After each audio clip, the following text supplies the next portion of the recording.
प्रश्न है कि पुरानी बातों को लेकर कुछ अतीत की स्मृतियाँ बहुत परेशान करती हैं, तो हम कैसे उन दुखद अतीतों से मुक्त हो सकें ताकि हम वर्तमान में ठीक ढंग से भक्ति कर सकें। तो जैसे शरीर स्थान परिवर्तित करने से प्रभावित होता है। जब हम एक देश से दूसरे देश की यात्रा करते हैं और विशेष रूप से जब एरोप्लेन से हम जाते हैं तो उसको कहते हैं जेट लैग होता है।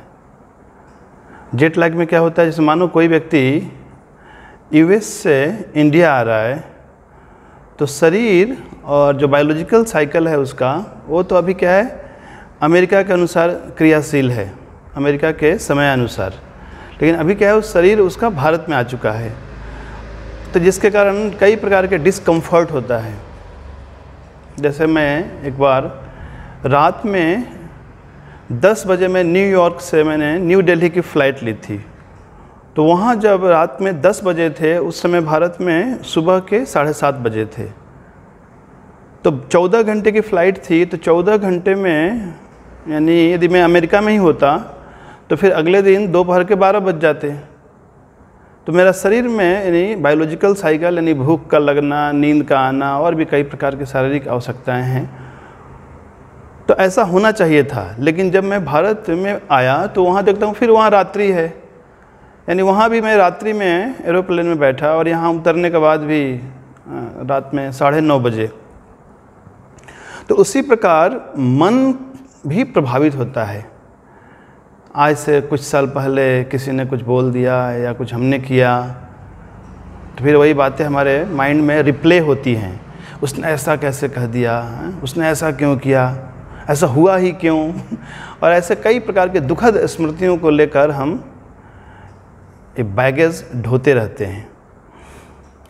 जब से हमने होश संभाला है तब से लेकर आज तक, मानो किसी ने 20 साल, किसी ने 30 साल, किसी ने 40 साल बिता दिए, तो हमारे जीवन में प्रमुखतः 2 प्रकार के अनुभव हुए हैं।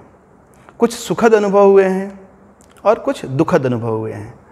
तो जो प्लेजेंट एक्सपीरियंस हैं उससे एक गुड इम्प्रेशन, एक अच्छे संस्कार निर्मित हुए हैं, और जो अनप्लेजेंट एक्सपीरियंस हैं, जो दुखद स्मृतियाँ हम कहते हैं, उससे एक बुरे संस्कार निर्मित हुए हैं।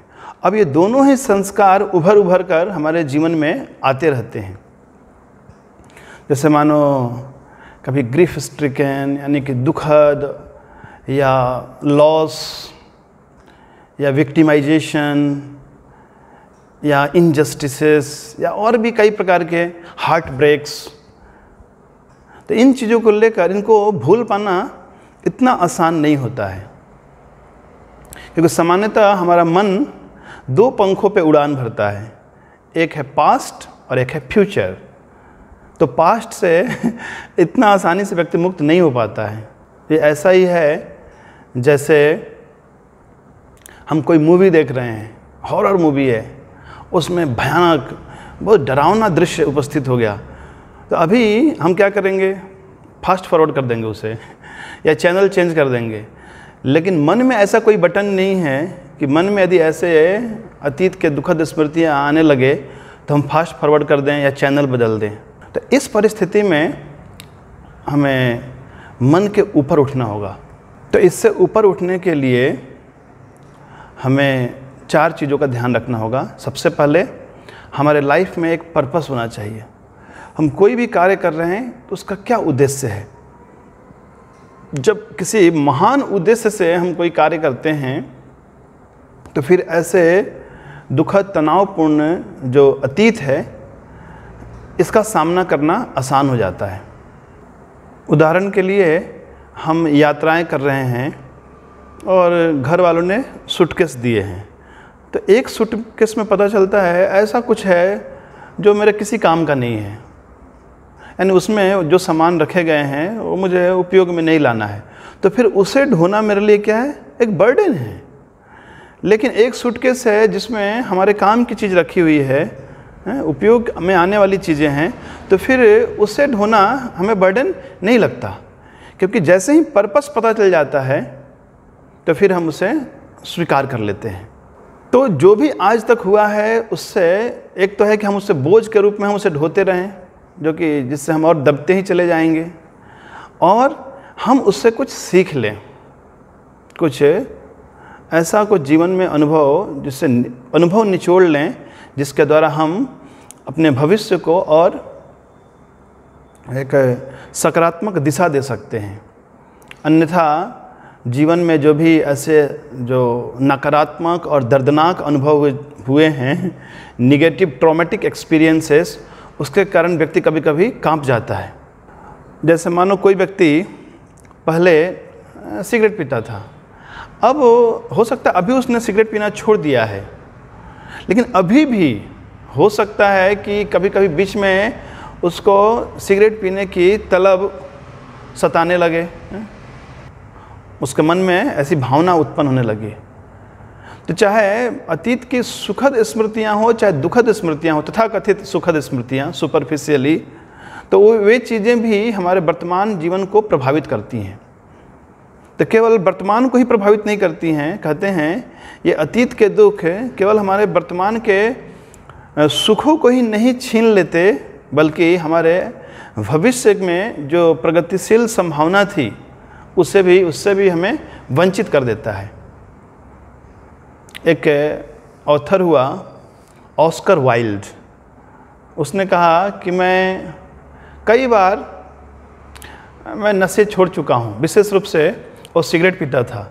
तो उसने कहा giving up smoking is the easiest thing in the world, I have done it over 100 times. तो यद्यपि उसने उसे छोड़ दिया है, पर सिगरेट ने अभी तक उसे नहीं छोड़ा है। यानी जो हमारे अतीत हैं, उस अतीत से हम यद्यपि हम भागने का प्रयास करते हैं, हम भूलने का प्रयास करते हैं, पर वे चीज़ें हमें बार बार हॉन्ट करती हैं। जैसे किसी के ऊपर भूत लग जाता है, तो भूत लगने के बाद वो क्या है, कुछ बकने लगता है, और साथ ही साथ कुछ ऐसा अजीबोगरीब हरकतें करने लगता है। तो वैसे ही जब हमारे ऊपर अतीत के जो स्मृतियां हैं वो छा जाती हैं, तो हम भी कुछ ऐसा ही करने लगते हैं। तो इनसे ऊपर उठने के लिए हमें एक जीवन में एक महान उद्देश्य चाहिए। जब हम किसी महान उद्देश्य से प्रेरित होकर कोई कार्य करते हैं, तो फिर ऐसी चीज़ें शक्तिहीन हो जाती हैं। उदाहरण के लिए श्रील प्रभुपाद जी जब भारत में थे, तो भारत में भी प्रचार कार्य कर रहे थे, और जब अमेरिका चले गए तो वे भी उसी उद्देश्य को लेकर वहाँ भी वो कार्य कर रहे थे। यद्यपि उनके जीवन में भी कई कठिनाइयाँ आई थी। फैमिली ने उनको कोई सपोर्ट नहीं किया, उनके गॉड ब्रदर्स ने कोई सपोर्ट नहीं किया, इंडियन गवर्नमेंट ने कोई सपोर्ट नहीं किया, यहाँ तक कि उनका हेल्थ ने भी उनको सपोर्ट नहीं किया, कोई उनके पास पैसे भी नहीं थे। फिर भी चूँकि उनके इरादे, उनका उद्देश्य महान था कि नहीं, मुझे किसी भी परिस्थिति में भगवान की सेवा करनी है, गुरु की आज्ञाओं का पालन करना है, तो वे कर सके। तो एक उद्देश्य और एक लक्ष्य, इन दोनों में अंतर है। Purpose, there is difference between purpose and goals. जैसे मानो मैं लिखता हूँ, तो लिखना मेरा पर्पस है, लेकिन यदि कोई पब्लिश्ड राइटर बनना चाहता है, पॉपुलर राइटर बनना चाहता है, बेस्ट सेलिंग राइटर बनना चाहता है, लिखकर बहुत सारे पैसे कमाना चाहता है, ये सब क्या है, उसके गोल्स हो सकते हैं। लेकिन वो चाहे तो लिख सकता है, यदि उसे लिखना अच्छा लगता है, या पेंटिंग करना अच्छा लगता है, या उसे और कुछ डांस अच्छा लगता है, या संगीत अच्छा लगता है, तो हम पर्पस को हमेशा पूरा कर सकते हैं। तो purpose is like a direction. जैसे मानो यहाँ से मुझे पूर्व दिशा में यात्रा करनी है, तो मैं हमेशा पूर्व दिशा में यात्रा कर सकता हूँ, लेकिन मुझे ये सब चीज़ें प्राप्त हो, ये मेरे नियंत्रण में नहीं है। गोल्स मे बी अचीव्ड और may not be achieved, but I can always fulfil my purpose. तो जब हमारा जीवन एक महान उद्देश्य से प्रेरित होकर सक्रिय होता है, तो फिर ना तो हम तनावग्रस्त होते हैं, और ना पीछे के जो भी दुखद स्मृतियां हैं उससे हम प्रभावित होते हैं, क्योंकि हमें पता चल चुका है कि हमें अभी आगे बढ़ना है। तो सबसे पहले हमें एक पर्पस होना चाहिए। नेक्स्ट है acceptance the reality of our life. अब जीवन की जो भी सच्चाई है, जो भी हमने कार्य किए हैं, जैसा भी हमारे साथ हुआ है, उसे तो हम नहीं बदल सकते हैं। किए को अनकिया नहीं किया जा सकता है, तो उसे हमें एक्सेप्ट कर लेना चाहिए। जैसे अभी हम ड्राइव कर रहे हैं और हमने फर्स्ट रॉन्ग टर्न ले लिया, सेकंड रॉन्ग टर्न ले लिया, तभी पता चला हमें कि नहीं हमें अभी समय पे मीटिंग में पहुंचना है। अब फिर हम केवल यह सोचते रहे हैं कि अरे मैंने क्यों गलत टर्न ले लिया, मैंने क्यों गलत टर्न ले लिया। तो ऐसा केवल सर पीटने से कोई लाभ नहीं। ठीक है, गलत टर्न ले लिया, जो हो चुका, अब सही टर्न लो, अब समय पे पहुंचने का प्रयास करो। तो वैसे ही अभी तक हमारे जीवन में जो कुछ बुरा हुआ सो हुआ, लेकिन अब हमें सही निर्णय लेने हैं और अपने जीवन को एक सही दिशा देनी है। Then next, as for spiritual dimension in our life और accepting supreme lord in our life. तो हमें यह भी समझना होगा कि मैं शरीर नहीं हूँ, मैं शरीर से परे, मैं मन नहीं हूँ, मैं मन से परे, मैं आत्म तत्व हूँ। जिस प्रकार शरीर में परिवर्तन होते हैं, वैसे ही मन के पर्दे पे कई प्रकार के विचारों का आना जाना लगा रहता है। कभी सुखद क्षण होते हैं, कभी दुखद क्षण होते हैं। जैसे सड़क पे कई प्रकार के वाहन गुजरते हैं, वैसे ही मेरे मन के पर्दे पे कई प्रकार के दृश्य आते जाते रहते हैं। तो जब मैं अपने आप को मन से पृथक समझता हूँ, जब मैं रियलाइज़ करता हूँ कि I am not only the experiencer of the emotions but I am the observer of the emotions. मैं केवल उन भावनाओं का अनुभव करने वाला ही नहीं, मैं उन भावनाओं को देखने वाला हूँ। ना कि सिर्फ देखने वाला हूँ, उनका परीक्षण करने वाला हूँ, बल्कि मैं सेलेक्ट करने वाला हूँ। तो ठीक है, बहुत सारी घटनाएं घटी हैं, बहुत प्रकार के अनुभव हुए हैं, कुछ खट्टे अनुभव हुए हैं, कुछ मीठे अनुभव हुए हैं, लेकिन अभी मुझे अपने उद्देश्य को पूरा करने के लिए आगे बढ़ना है।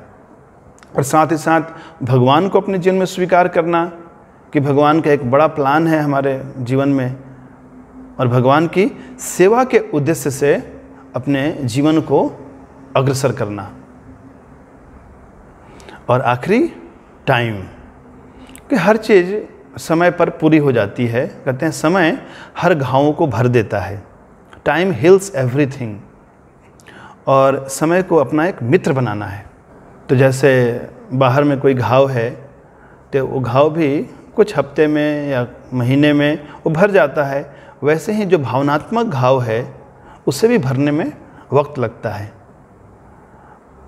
तो समय कैसे मित्र है? जैसे मानो हम कार में जा रहे हैं और अभी कार का एसी काम करना बंद कर दिया, तो हमने विंडो खोल दी। बाहर भी अच्छा वेदर है तो हम मज़े से जा रहे हैं, लेकिन तभी पता चलता है कि अरे बाहर में कहीं से दुर्गंध आने लगी। पोल्ट्री फार्म है और कोई फैक्ट्रीज़ है, वहाँ से गार्बेज स्टिंकिंग स्मेल आ रहा है। तो अभी क्या है, हम परेशान से हो गए दुर्गंध के कारण। लेकिन क्या कर सकते हैं, अभी हमें वेट करना होगा 5 मिनट 7 मिनट। तो जैसे ही ये 5 से 7 मिनट बीत जाता है, तो फिर से हम सामान्य हो जाते हैं। तो क्या है, ये 5 से 7 मिनट एक समय बीतना क्या है, हमारे लिए मित्र का कार्य किया। तो हमें अपने जीवन में एक महान उद्देश्य को ध्यान में रखते हुए, अपने जीवन की सच्चाई को स्वीकार करके, भगवान का अनुभव करके, अपने आप को भगवान से जोड़कर और उचित समय तक हमें प्रतीक्षा करनी होगी। तो धीरे धीरे हम अपने अतीत के इन दुखद स्मृतियों से बाहर निकल सकते हैं। श्रील प्रभुपाद की।